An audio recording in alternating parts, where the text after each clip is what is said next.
Hello students, आज का worksheet है नंबर 20 जो कि क्लास 7वीं के लिए विषय हमारा सामाजिक विज्ञान में से है।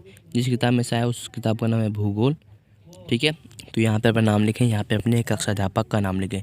तो ये वर्कशीट 7 दिसंबर 2020 के लिए आपको पता है। ठीक है, तो अगर हमारे चैनल में पहली बार तो चैनल को सब्सक्राइब करने पहले, उसके बाद वीडियो को लाइक करें, फिर बेल आइकन को भी दबाएं। जब भी मैं 7वीं क्लास का कोई वीडियो अपलोड करूँगा तो उसका नोटिफिकेशन आपके फ़ोन पर पहुँच जाएगा। तो please subscribe this channel on like this video. Okay, let's start the worksheet. वायु, आज वायु के बारे में पढ़ेंगे, हवा, एयर। ठीक है, तो देखते हैं कि जब जल पृथ्वी पर एवं विभिन्न जलाशयों में बाष्पित होता है, यानी कि भाप बन के उड़ता है, तो यह बाष्प जल बाष्प बन जाता है। समझ रहे हैं, जब भाप बनते हैं तो उसमें जल बाष्प बन जाते हैं। वायु में किसी भी समय जल बाष्प की मात्रा को आर्द्रता कहा जाता है। ठीक है, बाष्प जल बाष्प को आर्द्रता कहा जाता है, यानी कि आर्द्रता का मतलब है जल बाष्प। जब वायु में जल बाष्प की मात्रा अत्यधिक होती है तो उसे आर्द्र दिन होते हैं। हम आर्द्र दिन कहते हैं। जैसे जैसे वायु गर्म होती है इसका जल बाष्प धारण करने की क्षमता बढ़ती रहती है और इस प्रकार यह और अधिक आर्द्र हो जाते हैं, यानी कि और अधिक जल बाष्प को मात्रा बना देते हैं। तो आर्द्र दिन में कपड़े सूखने में काफ़ी समय लगता है एवं हमारे शरीर में पसीना आसानी से नहीं सूखता और हम असहज महसूस करने लगते हैं। तो देखिए, पूछ रहा है कि जब जल पृथ्वी पर बाष्पित होता है तो ये जल बाष्प बन जाता है। ठीक है, जिसे आर्द्रता भी कहा जाता है। समझ रहे हैं हम, जब अत्यधिक आर्द्रता यानी कि बाष्प होता है तो उसे दिन कहते हैं। ठीक है, जब बहुत ज़्यादा होता है आर्द्रता तो उसे दिन कहते हैं। जैसे जैसे वायु यानी कि हवा गर्म होती जाती है तो इसका भाप धारण और क्षमता कम हो जाती है। जैसे जैसे गर्मी होती है तो आप समझ सकते हैं गर्मी में और बहुत ज़्यादा पानी नहीं आ पाता है। ठीक है, इस प्रकार यह अधिक आर्द्र हो जाती है जिसकी वजह से हमारे कपड़े काफ़ी समय लगता है, यानी कि बहुत समय के बाद सूखता है कोई कपड़ा। ठीक है, आप समझ गए होंगे। तो देखते हैं इसके जल के प्रकार या वाष्प के प्रकार, यानी कि बारिश के प्रकार। जो बारिश होता है वो 3 प्रकार से होता है। देखिए, पहला है कि संवहनी वर्षा और चक्रवाती वर्षा और पर्वतीय वर्षा। तो देख सकते हैं यहाँ पे आपको 3 चित्र दिख रहे होंगे, मैंने उनका नाम भी बता दिया है। तो इनके बारे में बाद में पढ़ेंगे, पहले देख लेते हैं वर्कशीट में क्या है, उसके बारे में बता दूंगा। देखते हैं पहले वर्कशीट में क्या लिखा हुआ है कि जब जल बाष्प ऊपर उठता है तो यह ठंडा होना शुरू हो जाता है। जल बाष्प संघनित होकर ठंडा होकर जल की बूंदें बनाते हैं। बादल इन्हीं जल बूंदों को ही एक समूह होता है। बादल जो होता है, जो बूंद बन जाता है, ठीक है, जल बाष्प संघनित होकर इकट्ठा होकर जो बूंद बन जाता है और बूंदों से ही एक बादल का निर्माण होता है। ठीक है, आप समझ लोगे बादल, तो बादल बूंदों से बना है। ठीक है, समझ रहे होंगे आप, समूह होता है। बादल इन्हीं जलों का समूह होता है। जैसे कि मैंने बताया कि जब ये बूंदें इतनी भारी हो जाती है, जब देखिए इसमें बहुत सारी बूंदें, समझ सकते हैं आप, इसमें बहुत सारी जल की बूंदें हैं। जब ये बूंदें बहुत बहुत ज़्यादा भारी होने लगते हैं तब ये नीचे आते हैं धरती पर, जिसे हम बारिश के रूप में कहते हैं। ठीक है, भारी हो जाती है तो वायु के तैर ना सके और वायु हवा में नहीं तैर सकता, तो इस वजह से तब ये बर्सन के रूप में नीचे आ जाती है। तो आप समझ सकते हैं कि कोई भी भारी चीज़ ज़्यादा देर आसमान में नहीं टिक सकती, क्योंकि पृथ्वी पर गुरुत्वाकर्षण बल के चलते कोई भी चीज़ हम ऊपर फेंकते हैं तो वो नीचे ही आता है। ऐसा क्यों? क्योंकि गुरुत्वाकर्षण बल के चलते के कारण। ठीक है, देखते हैं आगे क्या है कि आकाश में उड़ते हुए जेट हवाई जहाज़ अपने पीछे सफ़ेद पथ चिन्ह छोड़ती है। हाँ, जो हवा छोड़ती है ना सफ़ेद देखे होंगे आप जब आसमान में, तो जब रॉकेट उड़ता है तो उसके पीछे पीछे पीछे पीछे बादल के सफ़ेद बन जाते हैं, बिल्कुल सीधे, एकदम सीधे बन जाते हैं सफ़ेद। तो ऐसा क्यों बनता है? तो देखते हैं इसका आंसर हम, ये कि इनके इंजनों से नमी यानी कि गर्म संघनित होकर हो जाती है। वायु के गतिमान न होने की स्थिति में यह संघनित नमी कुछ देर तक पथ के रूप में दिखाई देती है। तो जो ये है सफ़ेद आसमान में जब रॉकेट या कोई जहाज उड़ता है तो ये कुछ ही समय के लिए दिखता है। ठीक है, पृथ्वी पर जल के रूप में गिरने वाला बरसन वर्षा कहलाती है। तो हमने पढ़ लिया, हमको पता भी है कि जब बरसन होता है तो उसे हम वर्षा ही कहते हैं, बारिश कहते हैं। ज़्यादातर भौम स्थल वर्षा जल के प्राप्त होता है। ठीक है, जल के पौधों जल संरक्षण में मदद करते हैं। जब पहाड़ी पर्वतों से पेड़ काटे जाते हैं, वर्षा जल अनावृत पहाड़ों से नीचे बहता है एवं निचले इलाकों में बाढ़ का कारण बन जाता है। तो देखिए, जहाँ पे पहाड़ होता है तो वहाँ पे बारिश हो रहा है, समझ लीजिए कि यहाँ पे बादल है, तो जहाँ पे बादल होता है वहीं पे बारिश होगा। तो ये बारिश है, तो ये ऊंचाई से जाकर इधर पे बहुत सारे, समझ सकते हैं कि बहुत सारे इलाके बसे हुए हैं, गाँव बसे हुए हैं। तो जो ऊपर से पानी गिरता है तो इन गाँव में जाता है, तो जिसे बाढ़ भी कहा जाता है, क्योंकि बाढ़ के रूप में आ जाते हैं इन गाँव में, इलाकों में। ठीक है, अब देखते हैं आगे क्या है कि पौधे तथा जीव जंतु के जीवित रहने के लिए वर्षा बहुत आवश्यक या महत्वपूर्ण है। जो पौधे या जीव जंतु हैं उनके लिए वर्षा बहुत महत्वपूर्ण है। इसके धरातल को ताज़ा जल प्रदान होता है।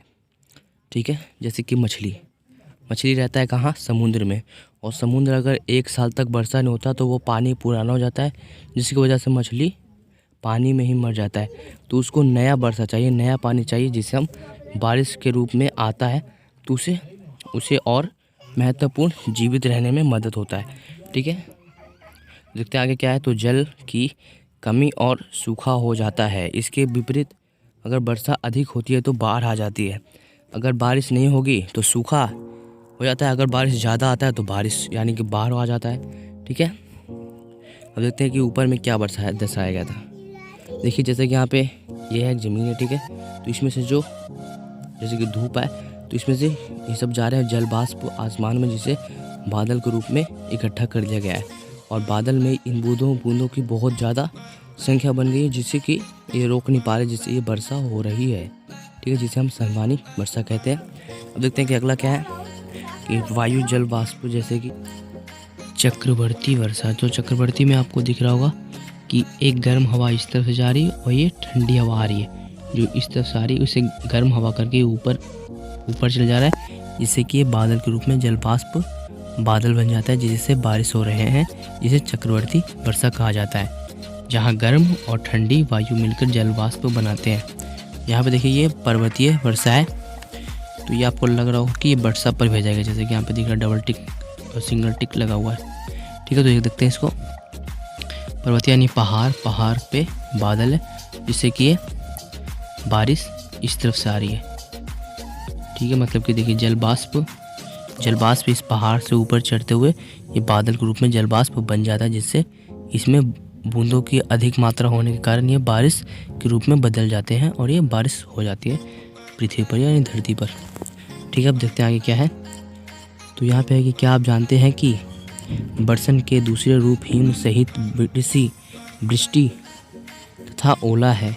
देखिए, अगर वर्षा नहीं होगा ना तो इन तीनों में से कोई एक चीज़ होगा, हिम या सहित या ओला। ओला आपको पता है कि जब बारिश नहीं होती तो ओला गिरता है, जैसे कि जम्मू कश्मीर में ओला गिरता है, या हिम मतलब बर्फ़ गिरता है। ठीक है, जिसे बर्फ़बारी भी कहा जाता है। तो ये उत्तर प्रदेश वो जम्मू कश्मीर में ये ज़्यादा होता है। ठीक है, तो इसी तरह से अगर बारिश नहीं होता है तो ये बारिश का ही रूप है, मगर ये कोई दूसरे रूप में और इसे दूसरे नाम से जाना जाता है, ओला या हिम और सहित वृष्टि। ठीक है, तो देखते हैं इसका क्वेश्चन आंसर क्या है कि वर्षा के प्रकारों का वर्णन कीजिए। तो जो ये 3 थे, तो तीनों के बारे में थोड़ा जानकारी इकट्ठा करना है, उसके बाद इसका आंसर दे देना है। ठीक है, और हमारा सेकंड क्वेश्चन है कि वर्षा के दिनों में गीले कपड़ों को सूखने में अधिक समय क्यों लगता है। तो इसका आंसर हमें वर्कशीट में मिल जाएगा। देखिए, यहाँ पे अगर ढूंढेंगे तो मिल जाएगा। क्यों होता है? क्योंकि आधे दिन में कपड़े सूखने में काफ़ी समय लगता है, हमारे शरीर में पसीना भाई नहीं सूखता और आहस महसूस होता है। तो इसका हम आंसर देख देते हैं, प्रश्न नंबर 1 का और प्रश्न नंबर 2 का। तो चलिए देखते हैं आंसर। तो ये है दूसरा, ठीक है, सॉरी ये दूसरा है, तो मैं पहले तो ये है जो सहवनी वर्षा जिसे कहा जाता है, तो उसे वर्णन करते हैं, उससे देखते हैं कि दिन में अत्यधिक सूर्यताप यानी कि सूर्य का बहुत ज़्यादा रोशनी या बहुत गर्मी के कारण धरातल से अत्यधिक गर्म और हल्की होने के कारण ऊपर उड़ती है तथा संघनन के कारण वर्षा होती है। इसे संवहनी वर्षा कहा जाता है। संवहनीय वर्षा कहा जाता है। क्यों होता है कि देखिए सूर्यास्त मतलब कि बहुत ज़्यादा गर्मी होता है, जिसके कारण कि हवा हल्की हो जाती है और ऊपर उठने लगती है, जिससे कि संघनन यानी कि बादल बन जाते हैं और इसमें बहुत सारे बूंदे इकट्ठा होने के कारण ये बारिश के रूप में बदल जाते हैं। और दूसरा हमारा था चक्रवर्ती वर्षा, तो उसके बारे में भी देख लेते हैं हम क्या है। तो ये है दूसरा चक्रवर्ती वर्षा जिसे कहा जाता है। तो किसे कहा जाता है कि दो विपरीत स्वभाव, यानी कि एक तरफ से गर्म था और एक तरफ से हवा था। तो इस तरफ गर्म था, चित्र में मैंने आपको दिखाया था कि इस तरफ से गर्म हवा चल रहा था और इस तरफ से ठंडी हवा। तो इन दिनों जाकर संघनन करते हैं, जब बादल बनाते हैं तो उसे चक्रवर्ती वर्षा कहा जाता है। तो देखिए इसका आंसर क्या रखेंगे कि दो विपरीत स्वभाव वाले गर्म और ठंडी हवाएं जब विपरीत दिशाओं से आकर मिलती है तो वर्षा का निर्माण होता है। इसे चक्रवर्ती वर्षा कहा जाता है। तो मैंने समझ में आ दिया कि आपको चक्रवर्ती समझा वर्षा किसे कहते हैं। ठीक है, आप देखते हैं तीसरा वर्षा जो लास्ट था हमारा। तो जो हमारा तीसरा था उसे कहते हैं पर्वतीय वर्षा, जो पहाड़ों पर होती है। ठीक है, तो आर्द्र हवाओं के मार्ग के किसी पर्वत की स्थिति के कारण हवाओं के ऊपर उठने तथा संघनन होने के कारण वाली वर्षा को पर्वतीय वर्षा कहा जाता है। समझ गए कि जैसे कि मान लीजिए कि एक पहाड़ है, ठीक है, मान लिया आपने ये पहाड़ है जो ऊपर उठती है हवाएं इस तरफ से, तो इससे जाकर बादल संघनन हो जाते हैं, बादल बन जाते हैं, जिसकी वजह से यहाँ पर बादल बन जाता है, जिससे कि वर्षा होने लगती है। ठीक है, पहाड़ के भी कारण वर्षा होती है। और एक और कारण है कि जो ये पहाड़ है ये बादलों को रोक लेते हैं और ज़्यादा समय तक रोकने से ये बादल बारिश के रूप में भी आ जाते हैं। ठीक है, ये भी कारण हो सकता है। ठीक है, तो हमने आंसर बता दिया है। अगर चैनल में पहली बार चैनल को सब्सक्राइब करें, इस वीडियो को लाइक करें। तो देखते हैं प्रश्न नंबर 2 क्या था हमारा। तो आप देख सकते हैं कि प्रश्न नंबर 2 ये था कि गर्मी में हमारे कपड़े जल्दी क्यों नहीं सूखते और अधिक समय क्यों लगता है। तो ये है प्रश्न नंबर 2 का उत्तर। तो इस पे हम आंसर नंबर 2 कर देते हैं। ठीक है, तो आर्द्र यानी कि गर्मी, जिसे जल वाष्प कहा जाता है, आर्द्र दिनों में वायु में जल वाष्प की मात्रा अत्यधिक होती है। ठीक है, मतलब कि उसमें गर्मी बहुत अधिक होती है। चूँकि हवा में पहले से ही नमी अधिक होती है, अतः दिन में गीले कपड़े सूखने में अधिक समय लगता है। ठीक है, तो आपको पता चल गया कि क्यों होता है। तो अब देखते हैं कि प्रश्न नंबर 3 क्या है। तो ये है हमारा प्रश्न नंबर 3 की आपके अनुसार दिल्ली में किस माह में वर्षा सबसे अधिक होती है। तो जहाँ आप रह रहे हैं वो एक दिल्ली का क्षेत्र है या राज्य है। ठीक है, तो उसमें आपको पता होगा कि कौन से महीने में सबसे अधिक वर्षा होती है।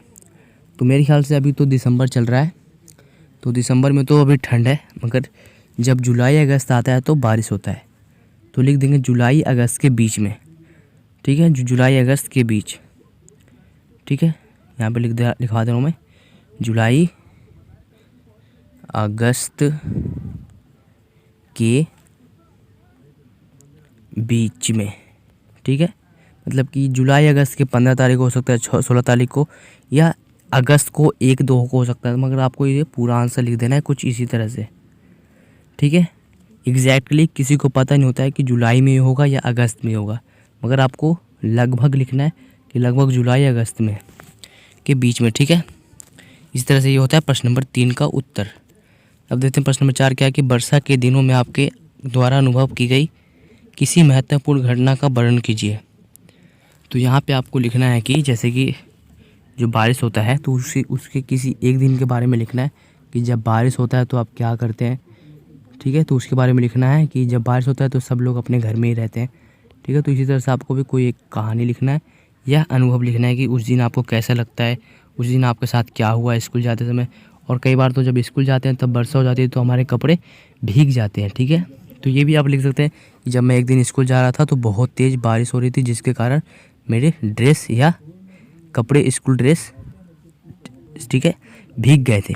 इस कारण मैं स्कूल जा पाया, मगर अपने सर से, टीचर से बहुत डांट खाया। ठीक है, चलिए देखते हैं इसका आंसर। आप अपने मर्जी से लिख दीजिएगा कुछ भी। तो मैंने तो ये लिखा है कि एक बार मैं और मेरा भाई अपने दोस्त के घर जा रहे थे कि रास्ते में अचानक बहुत तेज़ बारिश आ गई और हमारे क्या इधर पे हमारे पास में छतरी भी नहीं थी, तो हम पूरे रास्ते भीगते रहे। फिर मेरी बिना यहाँ पे फिर और बिना उसने दोस्त के घर आ जाए हम भीगे हुए कपड़े के साथ अपने घर आ गए। उस दिन हमें बारिश में बहुत मज़ा आया। तो मैं और मेरे दोस्त या भाई कहाँ जा रहे थे, कहीं जा रहे थे, तो रास्ते में अचानक बहुत तेज़ बारिश हो गई, ठीक है, जिसके कारण हमारे पास छतरी भी नहीं था, तो जिस कारण हमारे कपड़े भीग गए और हम फिर बिना आपके दोस्त के घर जाए, मतलब कि किसी दोस्त के घर जाने वाले थे, मगर उसके घर नहीं गए, सीधा हम अपने घर आ गए। मगर उस दिन बहुत मज़ा आया था, ठीक है। तो इस तरह से आप प्रश्न नंबर 4 का उत्तर दे देंगे, या फिर आप ये लिख सकते हैं, मगर ये लिखिए या जो मैंने पीछे बताया वो लिखिए, मगर दोनों में से कोई एक लिखना है प्रश्न नंबर 4 पे। तो मैंने लिखा है कि एक बार मैं स्कूल वापस आ रहा था, बारिश का दिन था, सड़क पानी से भर गई था, ठीक है। यह नदी की तरह लग रहा था। उस दिन घर तक पहुंचने के लिए मुझे पानी से होकर अब जाना पड़ा। मेरी वर्दी गंदी हो गई थी, वह बहुत मुश्किल दिन था, ठीक है। तो इस तरह से भी आप लिख सकते हैं, ठीक है। तो आज का वीडियो कंप्लीट होता है। हमारे चैनल में पहली बार है तो चैनल को सब्सक्राइब करें और इस वीडियो को लाइक करें। सब्सक्राइब बटन इस तरफ होगा और लाइक बटन इस तरफ होगा। तो मिलते हैं अगले बॉक्स में, तब तक के लिए गुड बाय।